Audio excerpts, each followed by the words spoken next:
और अभी मैं आते आते माननीय आदरणीय महामहिम मनोज सिन्हा जी, जो यहाँ के लेफ्टिनेंट गवर्नर है, उनके साथ मेरी आधा घंटा तक बात हुई और जम्मू कश्मीर के हालचाल के बारे में पूरी जानकारी उन्होंने हमको दी कि जम्मू कश्मीर में मतलब बहुत बड़ी शांति है, बीच में थोड़ी गड़बड़ होती है, लेकिन आम आदमी को यहाँ बहुत बड़ी राहत है।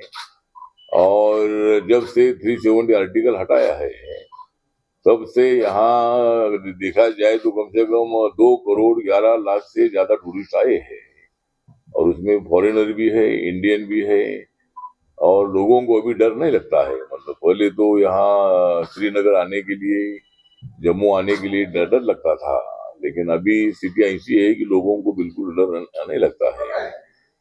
और जिस तरह 370 आर्टिकल हटाने के बाद यहाँ तिरंगा झंडा लहर रहा है, और जो अपनी भारत के लोगों में जम्मू कश्मीर का या कश्मीर का सबसे बड़ा अट्रैक्शन हमेशा रहता था, और कश्मीर आने के लिए लोग मतलब दूर दूर से यहाँ आना चाहते थे, लेकिन बीच में आतंकवाद इतना बड़ा था कि उससे मतलब यहाँ लोगों का आना जाना बंद हो चुका था, और यहाँ का टूरिज्म पर मतलब यहाँ का काम चलता है। तो एलजी साहब ने हमको बताया है कि भाई यहाँ बहुत बड़ी शांति है, बीच में जानबूझकर कोई हमले करने की कोशिश होती है, मगर हमने जम्मू कश्मीर को बहुत ही अच्छा मजबूत बनाने का काम किया है। यहाँ के बेरोजगारों को रोजगार देने के लिए एडवर्टाइजमेंट निकाल कर उनको नौकरी देने का भी हमने काम शुरू किया है। बहुत सारी नई नई इंडस्ट्री यहाँ आ रही है, और यहाँ के बेरोजगारों को रोजगार देने का जो हमारा तो संकल्प है वो हम पूरा करने का काम कर रहे हैं। यहाँ होटल इंडस्ट्री और भी ज्यादा बढ़नी चाहिए, बाकी के जो उद्योग है वो भी उद्योग यहाँ आने चाहिए, और बहुत सारे उद्योग यहाँ आ रहे हैं, और उससे जम्मू कश्मीर का बहुत ही अच्छा डेवलपमेंट होने वाला है।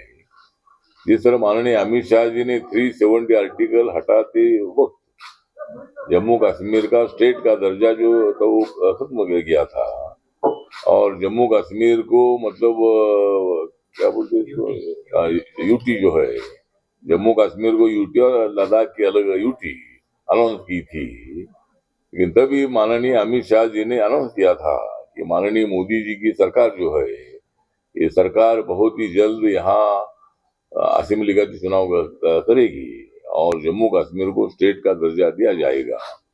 मैं जम्मू की जनता का आभार व्यक्त करता हूँ कि लोकसभा के चुनाव में उन्होंने 60% तक वोटिंग किया है। मतलब ये हमारे लिए बहुत बड़ी गर्व की बात है कि बाकी के महाराष्ट्र हो या दूसरे स्टेट हो, वहां भी मतलब वोटिंग का कम परसेंटेज हुआ, 60 हुआ, 60 थोड़ा कम हुआ, लेकिन जम्मू कश्मीर में 60% से ज्यादा या 60% वोट यहाँ हुआ है। ये हमारे लिए बहुत बड़ी गौरवशाली बात है, और मैं सभी जम्मू कश्मीर के जनता का आभार व्यक्त करता हूँ कि उन्होंने लोकतंत्र को और भी मजबूत करने का काम यहाँ किया है।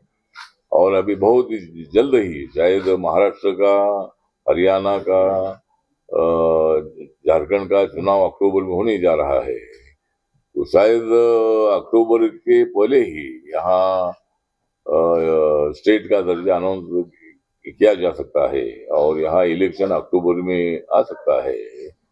तो सभी लोगों को मेरा अपील है कि आप ज्यादा से ज्यादा वोट, 70% 80% वोट आप यहाँ करिए, और जम्मू कश्मीर जो है ये भारत के साथ है। जम्मू कश्मीर ये अभी हमारी अच्छी प्रगति हो रही है, और इसके लिए मतलब ज्यादा से ज्यादा यहाँ से वोटिंग हो, रिकॉर्ड ब्रेक वोटिंग हो, ऐसे हम अपेक्षा व्यक्त करते हैं। मेरा मंत्रालय जो है, मेरा मंत्रालय सोशल जस्टिस एंड एम्पावरमेंट में मेरा मंत्रालय है, और मैं लगातार 8 साल से मैं मतलब मैं 8 साल से माननीय मोदी सरकार में social justice and empowerment department का एमओएस हूँ। मेरी पार्टी का नाम रिपब्लिकन पार्टी ऑफ इंडिया है, और ये पार्टी डॉक्टर बाबा साहब अम्बेडकर जी ने स्थापित की हुई पार्टी है।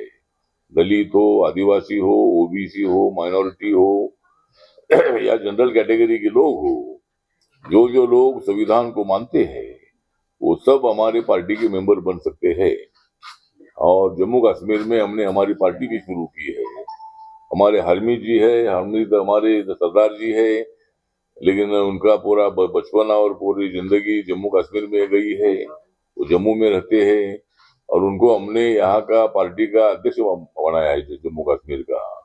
हमारे मिस्टर लोन है, ये भी हमारे पहले कई सालों से मेरे साथ वो उन्होंने भी काम किया है। वो भी यहाँ के अध्यक्ष रहे हैं और उनके बीमारी के कारण बीच में थोड़े बीमार थे, तो हमने हरमीत जी को जिम्मेदारी सौंप दी है और ये भी हमारे साथ है। हमारे नेशनल कमेटी में हमने इनको भी ले लिया है और हमारी कोशिश है कि भाई जम्मू कश्मीर में हमारी पार्टी को बढ़ाने का काम हम करेंगे।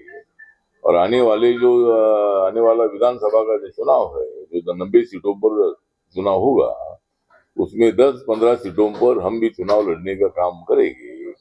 और हमें पूरा विश्वास है यहाँ एनडीए की सरकार आ सकती है। और यहाँ मतलब जिस तरह माननीय फारूक अब्दुल्ला जी ने आज कुछ कल अनाउंस किया है कि उनकी पार्टी जो है नेशनल कॉन्फ्रेंस है, वो अपने बलबूते पर चुनाव लड़ेगी। और यहाँ कांग्रेस पार्टी और पीडीपी एक साथ आते कि नहीं मालूम नहीं है, लेकिन ठीक बात है, जो इलेक्शन में जिसको जिसके साथ जाना वो जा सकते हैं। लेकिन अगर हमारी पार्टी बीजेपी के साथ अगर हमारा गठबंधन होता है तो जेपी नड्डा जी से मैं बात करने वाला हूँ और रिपब्लिकन पार्टी एक 5-6 सीटें अगर मिलती है तो हम बीजेपी के साथ हम रहेंगे। और अगर कोई सीटें हमको नहीं मिलती है तो 10-15 सीटों पर हम इंडिपेंडेंट चुनाव लड़ेंगे और बाकी की सीटों पर बीजेपी का समर्थन करेंगे।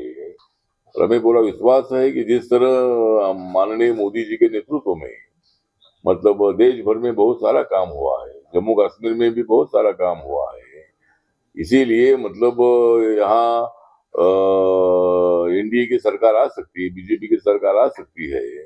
इसी तरह की हमारी कोशिश रहेगी और इसके लिए मतलब हम यहाँ मतलब हमारी कोशिश जारी रहेगी। जिस तरह मेरा मंत्रालय जो सोशल जस्टिस एंड एम्पावरमेंट है, मेरे मंत्रालय के अंतर्गत शेड्यूल कास्ट आते हैं, मेरे मंत्रालय के अंतर्गत डीएनटी आते हैं, ओबीसी आते हैं, दिव्यांगजन आते हैं, सीनियर सिटीजन आते हैं, ट्रांसजेंडर आते हैं, अनाथ आते हैं, ऐसे तमाम लोग जो है हमारे मंत्रालय के अंतर्गत आते हैं। और देश के टोटल पॉपुलेशन में 85% पॉपुलेशन हमारे मंत्रालय के अंतर्गत आता है। और इस साल का मेरे मंत्रालय का जो बजट है, ये इस साल का मेरे मंत्रालय का बजट 1,65,492.72 करोड़ का है और बजट ये बजट